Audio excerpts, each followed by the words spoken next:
või siiapoole? Olengi. Nii Autumn Leavesi saatefaktuur Eva Cassidy kitarri saate alusel.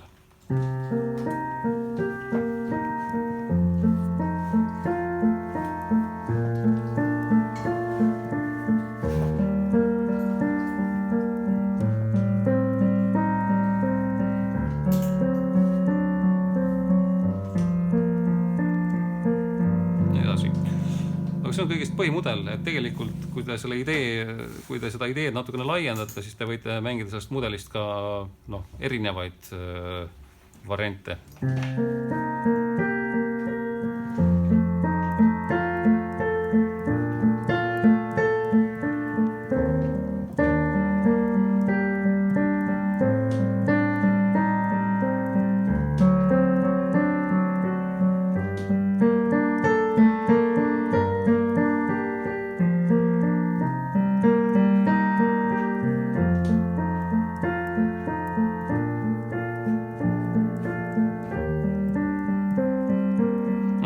Tekib igasuguseid võimalusi veel. Ärga võib-olla liiga keeruliseks ei ole ajada. Aga jah, et põhimudel kõigepealt ja siis, kui see on selge, siis vaadake, milliseid variatsioone veel võiks proovida.